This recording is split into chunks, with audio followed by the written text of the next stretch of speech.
Welcome to the Baronass Midnight Horror Review. On this episode, we're going to talk about another horror classic, the original John Carpenter's Halloween. Halloween, 1978, directed and scored by John Carpenter and co-written by Deborah Hill, starring Jamie Lee Curtis and Nick Castle.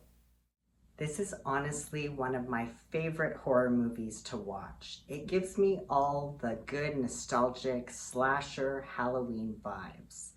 It also is legendary to me.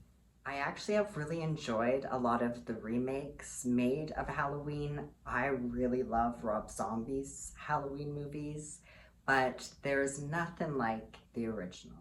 Though Michael Myers, as we learn kind of later, definitely has some kind of supernatural powers or something that keeps him alive, there's something really scary about real life horror or things that could potentially happen.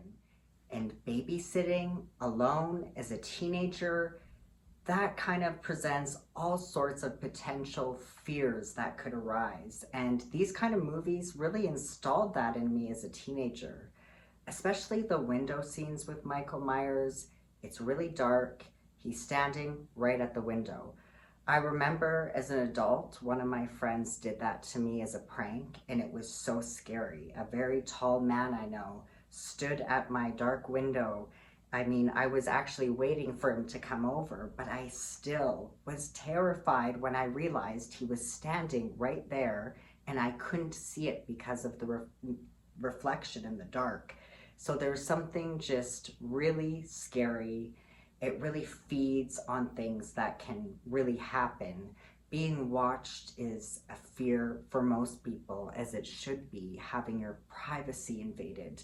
So that alone is such a terrifying thought, let alone Michael Myers and his mask and his outfit and the slow way that he walks.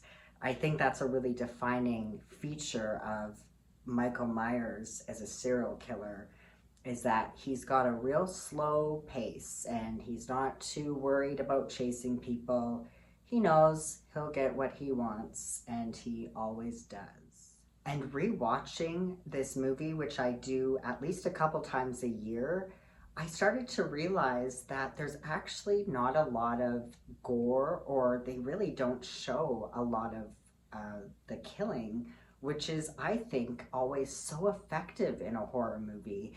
And I realized that a lot of what I was scared of when I was watching this movie growing up was actually in my imagination, which can get real scary. Nonetheless, I think that this movie gives a lot of potential years of setup for slasher movies. It really is a classic. Mind you, it's super outdated. So I would be able to list a lot of potential trigger warnings. If needed, you can always hit me up for that. I'm really sensitive and good with that. So if you ever need a trigger warning for a movie, I've got you. But all in all, it is just a classic. And I really think that for me, it's a big part of Michael Myers himself. There's a lot of comedy to me in that Michael Myers can be kind of anywhere and no one seems to notice him in midday, even if it is Halloween. And sometimes it's not Halloween yet, it's leading up to Halloween, and he's driving in his car and he's going to a public bathroom and he's walking and watching people. And I always find that really humorous every time I watch it, but also it's part of what makes him so scary, and I think it's intentional, and that's how Michael Myers rolls.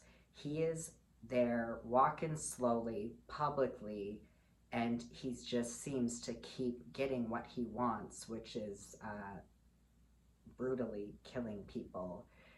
And the acting, like Jamie Lee Curtis is so good. She's a real scream queen. She's super empowering, and she's a really good character. I love watching her as an actor. And the ones following the movie are fantastic, actually. I really like H2O. If you've ever seen that one with Josh Hartnett, who I had such a crush on and might still, but I used to love that one. I liked a lot of this series. Some of them get real silly, but all in all, it's just something really nostalgic for me. Halloween's my very favorite time of the year. I kind of celebrate all year long, and I know a lot of other horror fans who do this as well. So the nostalgia in the original Halloween movie, I think, spreads to a lot of us. It's something that actually brings me warmth for that reason, and it brings me back to being young and getting really excited for Halloween. So this movie just sits in my heart. It will always be a classic, and I'll watch it every year. Thanks so much for tuning in to this classic edition of the Baronass Midnight Horror Review, talking about Halloween tonight.